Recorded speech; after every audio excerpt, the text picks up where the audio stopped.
What's up, y'all? Welcome back, and welcome to the first episode of Poor Lonely Lover Girl. I do apologize first and foremost for the technical difficulties, and I did have a busy day today, so I do apologize for the late timing today.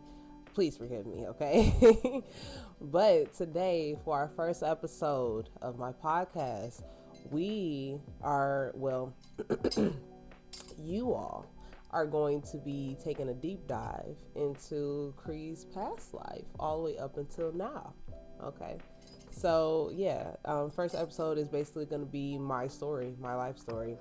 Let's just go ahead right into it. So, me, Cree Swint. Now, granted, most people don't even know my middle name or know that I have a middle name. I do. I don't know if I still want to keep it a secret or not. It's not embarrassing or not. Like, I used to think it was embarrassing, but my middle name is Tanzania. If you don't know where Tanzania is at, it's actually an African country. So Cree Tanzania Swint. But Cree Tanzania Swint was born on September 23rd, 1998. It's okay to all my 98 babies, okay? So I was raised in a 2-parent home all the way up until the age of 6, 7, I want to say, that age range.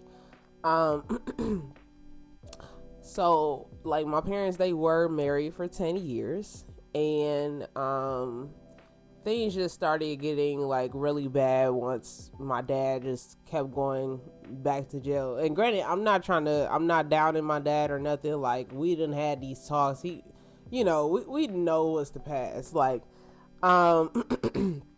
but so my parents ended up getting divorced when I was around 6, 7. But I think a year or 2 years before that, my dad ended up moving to Arizona, where my grandma was staying at, his mom actually. So, and he ended up, doing his truck driving out there. He still lives out there to this day. He hasn't come back to live to come back. I was still trying to convince him to come back because he always be telling me about all the racism in Arizona. And granted, I already know about it because I lived in Arizona for 7 years. So I already know. He ain't, it's not putting me on to game or nothing. Like, I'm already hip to it. So I just been trying to convince him to come up here. Once my dad moved to Arizona, it was just me and my mom for a minute in Detroit. And then she ended up getting pregnant with my little sister, Layla. Once it was just us three, then we actually, so when Layla was actually 1 year old and I was 10, we moved to Arizona, moved to Phoenix, Arizona. And the reason why we did that, it was not up to me. Of course, I was 9, 10 at the time. My mom thought or decided that the best decision for her and her mental state was to try to co-parent with my dad again. And, that didn't really work out as she planned it on to, once we got there and kind of got settled in. Now, for me personally, I didn't like Arizona when I first got there, only because I did start off at an all-white school. I did start off at an all-white school, and I was in the 5th grade. I was in 5th grade, and it was just like, it was just like, and that wasn't actually my first time being at an all-white school. But I was at the all-white school, and granted, it actually turned out to kind of be a good opportunity for me because I ended up having one of my first jobs. I think she was like a teacher or the crossing guard or something. She just really loved my personality and loved how I just cared for people, whatever she saw in me. She was like, hey, I want you to walk my son. Oh, child, I can't remember the dang on route. But she wanted me to, walk him from school to somewhere else because he was really younger than me and I was an older kid. So at the time, so I ended up doing that. She was paying me every week for that, and yeah, that was my first job. So I don't remember what she was paying me, but I was getting paid, baby. So I've been working since I was what was that, 10 years old? Yeah. But officially it was 14. But we gonna get to that. So anyways, after that, like my parents, they didn't work out. Like my mom, she wanted them to, and my dad ended up going back to jail in Arizona. So during that time, we ended up moving to a shelter, and it was me and my mom, my little sister, and we ended up moving to a shelter, and it was called U Mom Shelter. If you're in Arizona still, you already know. If y'all pass by, I think it's on Thomas or something like that. I can't remember. I think it's on 32nd Street in Thomas, if I'm remembering correctly. But yeah, U Mom Center. It's a well, I think it was an all women shelter, I believe. Yeah, or it was just a yeah. I think it was an all women shelter with children, and they provided apartments, and then they can provide you with housing, or career search, job search, for the women, and then for the kids, they would provide them school transportation. They would provide us with after school programs, which I was really actively involved in the one teen after school program. And it's crazy enough, crazy enough about that, the instructor liked my mom. So he really was getting me involved in the program. I think so he could see my mom more. Now that I'm thinking about it as an adult, I never really put one together because I was just having fun. I was just having fun. So yeah, we were there for about 2 years at U Mom Center, and then they ended up transitioning across the street because they built like newer apartments, because the apartments that we were at, it was straight ghetto, it was straight to projects. I can't even lie to you. But it wasn't worse than Detroit projects, I will say that. Okay, so I'm not gonna front and say like, oh, I lived in the projects in Detroit before. I have not, fortunately to my parents, but unfortunately we did have to in Arizona for a little while. So anyways, once we transitioned over to across the street to the newer apartments, it was better and everything. The environment was better, it was cleaner, no rodents, no nothing.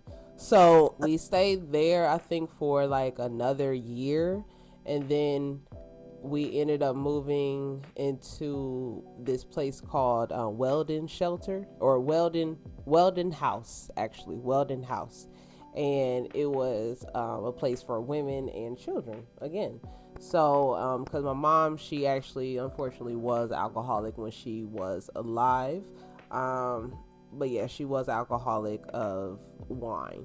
So anyways, they were helping my mom, to get a rehab, to get her life, back on track, whatever the case, whatever she needed, they was helping her with, and they was helping me with school tutoring. They was helping Layla with daycare and supplies that we needed, hygiene products and everything like that, even toilet tissue, paper towels, whatever we needed, they was giving it to us. So we stayed there. I actually don't remember how long we stayed at Weldon House. I don't remember. But I'll say for at least 2 years, or 2 years for sure, because I remember for sure I was at Clarendon Elementary in Arizona, and I was in 6th grade. So, and that's, yeah. So, I don't actually remember. I don't. But, oh, and I actually forgot, one of the other schools that I did go to was called AOE. I went there from 5th.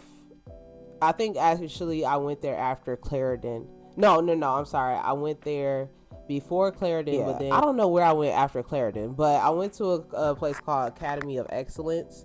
And that's when I had met now we're not best friends, but I had met my best friend Jasmine there. So, and then I just ended up meeting her whole family, and then met other friends there. Well, it wasn't too many friends for me at the time because I was getting bullied. I was getting bullied hard. I can't even lie. Yeah, y'all.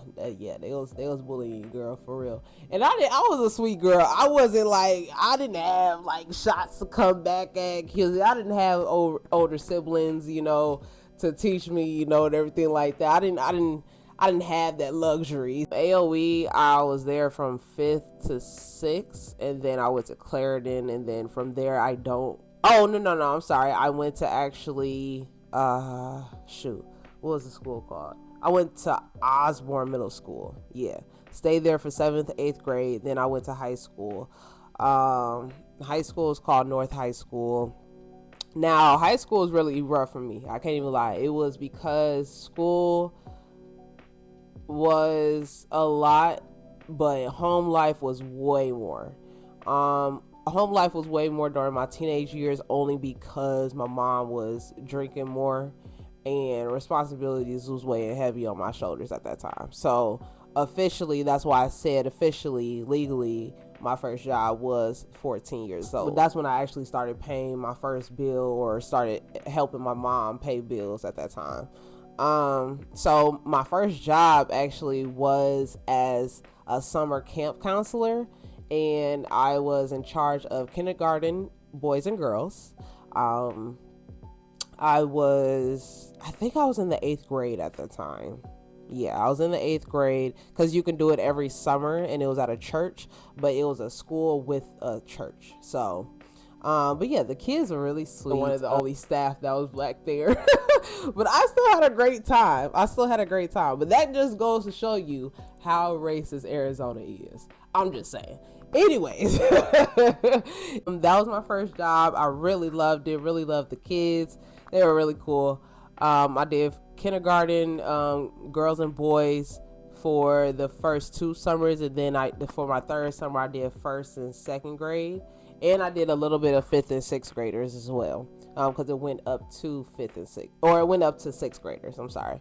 So, and then that was my last summer doing that, because like I said, things at home got a little rough since my mom was drinking more, and I was getting older. Layla, was getting older, but she was getting more hyper, because Layla, she does have ADHD.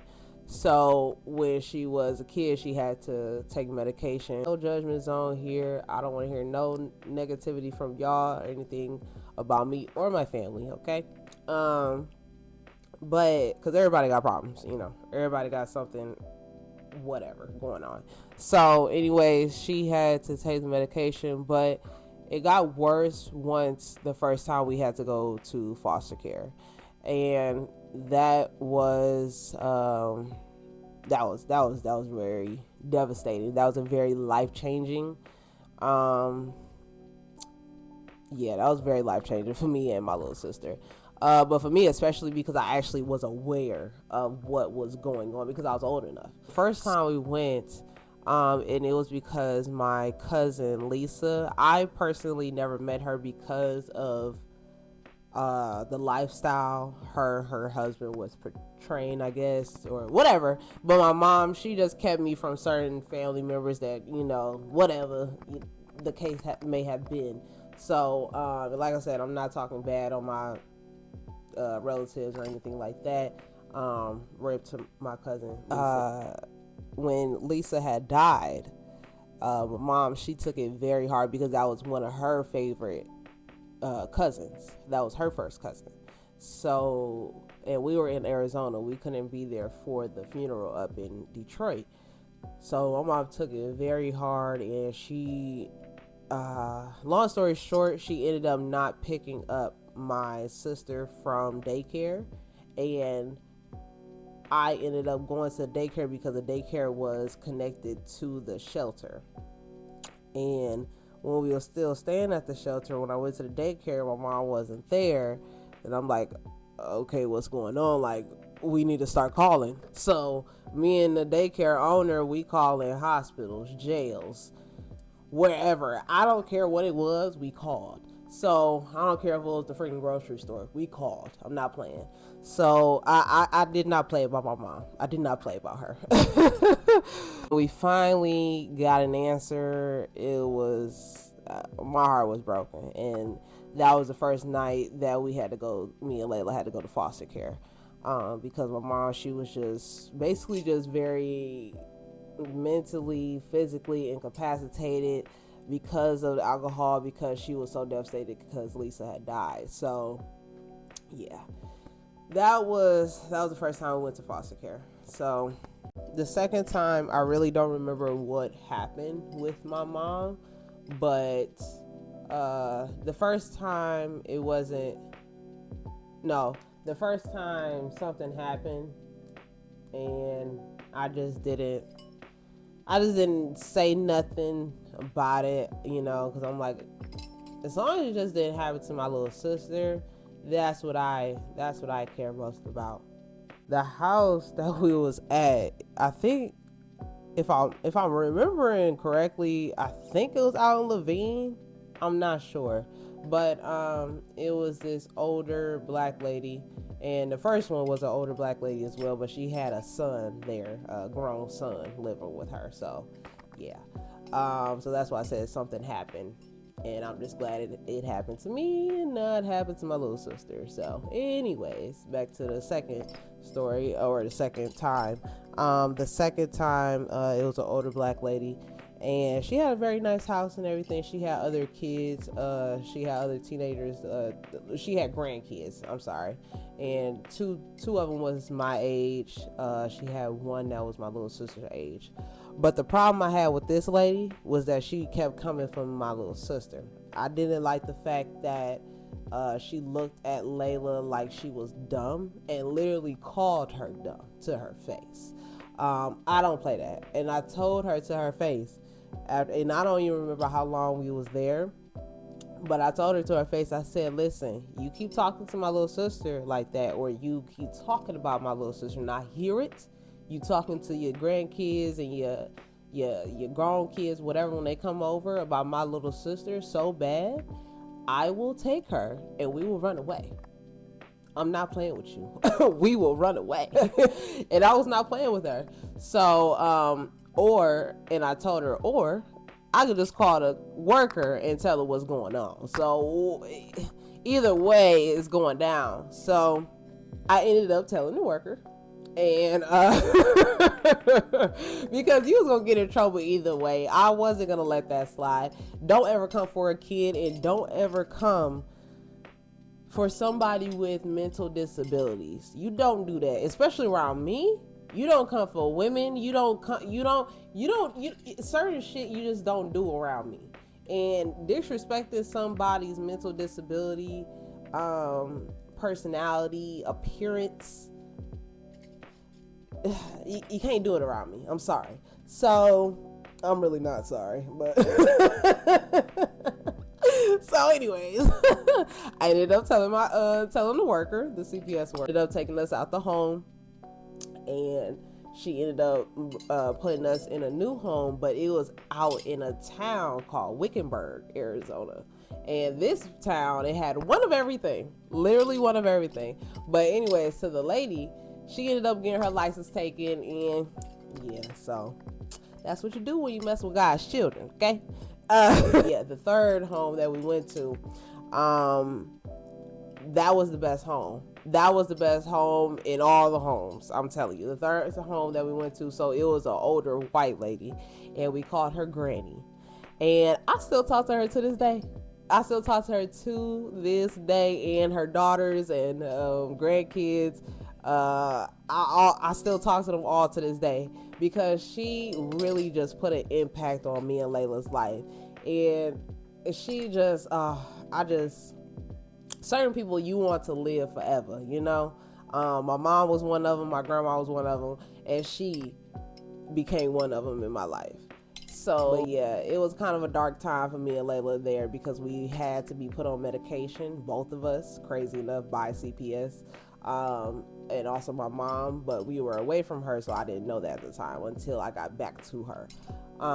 But yeah, I had to be put on depression medication and anxiety medication. Layla had to be put on ADHD medication. So when I was going to the high school that I was going to as a sophomore at the time, Wickenburg High School, yeah, I was a freaking zombie. But once Granny actually took me off that medication, she saw what it was doing to me, and I would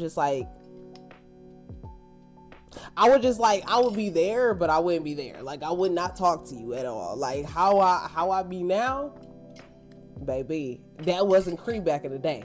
So, once she seen what the medications were doing to me and Layla, actually, she took us off of it. She like, listen, y'all just gonna eat fruit and drink water. I said, okay. Okay. So she said, you take the medication if you want to, but around my house, no, you ain't gonna do that. I swear, she was more black than anybody. I swear. But yeah, I was just pretty much a zombie, and I hated that they put us on the medication. Cause like, we were kids at the time. We didn't know what was going on. We didn't know what my mom was going through for real. So, make that story a little shorter. I ended up going to my mom first. They released me first to my mom. I'm not sure why, but I guess it was because I was older. I'm not sure, but I really was not comfortable with leaving Layla. But Granny made me comfortable. Now, if it was those other two ladies, those other two households, oh no, I would have never left. I would have never left Layla. Nah. But the fact that I still talk to Granny and the family to this day, yeah, she took real good care of Layla. And the bonus thing is that we got our first puppies through her. Because she had dogs, and one of them, the Chinese crested, the hairless Chinese crested, she had puppies by a Maltese, yeah. And she birthed like 4 black furry ones, and 2 of them I think was hairless, but 2 of them we picked, and I got to pick my dog before I left, but I couldn't get my dog until Layla came home. So, we got both of the dogs. So anyways, I named mine Simba, and she named her Sneakers. So so then once we got back to our mom, things was still we was kind of, she was kind of getting better, and then kind of went back down. But all in all, we got out the shelter, we got out the women's rehab, Weldon House, we got out of all of that. We ended up getting our own places, or my mom ended up getting on Section 8 actually, which came in clutch. So we lived in a few apartments, 32nd Street and Thomas. Those apartments, or was it 28th Street and Thomas? No, I think it was 32nd Street. I think it's where that Total Wine is and that Chick-fil-A is. Another apartment with the last apartment that I lived in with my mom in Arizona was on 44th Street at Indian School. It was right across the street from the actual church that I worked at for the summer camp, and it was right across the street from a liquor store, and right next door to our favorite restaurant called The Vig. If you don't know about The Vig, if it's still open, if it's still up there, let me know, okay? Because the next time I come to Arizona, I'm going straight to The Vig.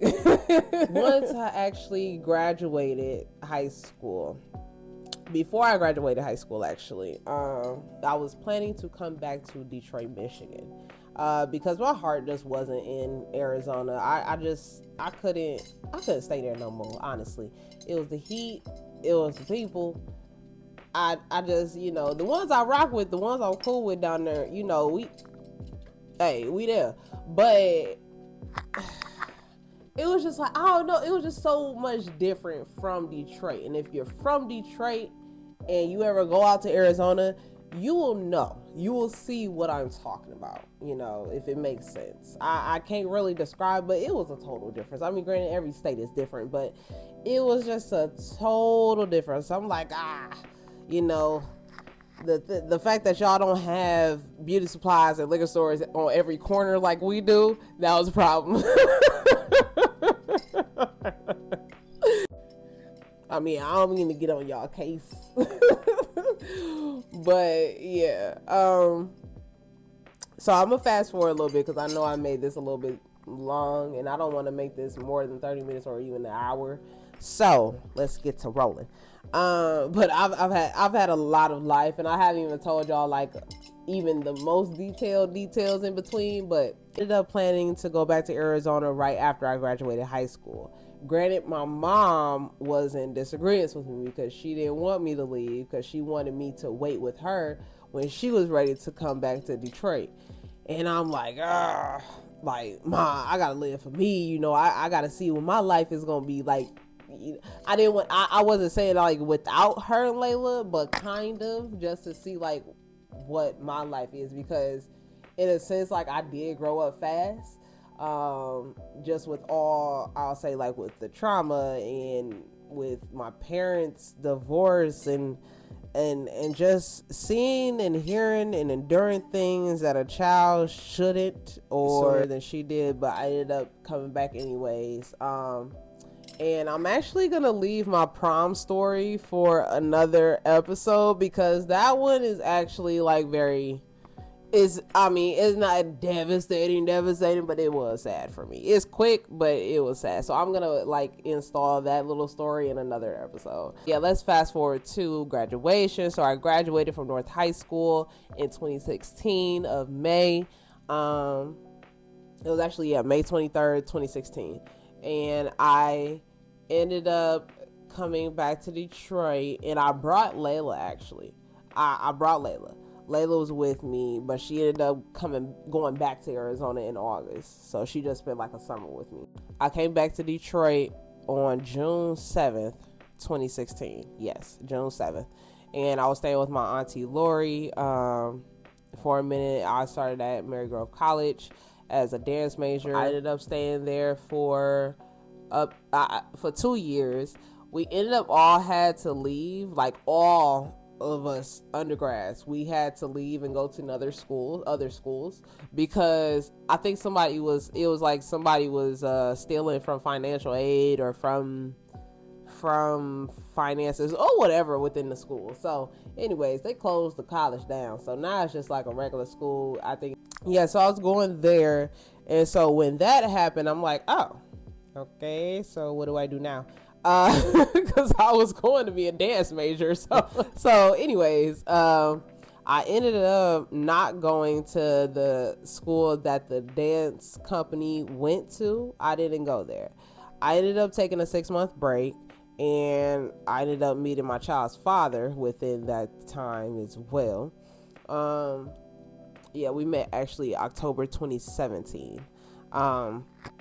But yeah, once I ended that 6-month period, then I registered myself at Dorsey College, and I went there for a year. But well, my program was a year, but it was a little bit longer just because I was pregnant in school. So I was pregnant, like, I signed myself up August 2017, or no, I'm sorry, 2018.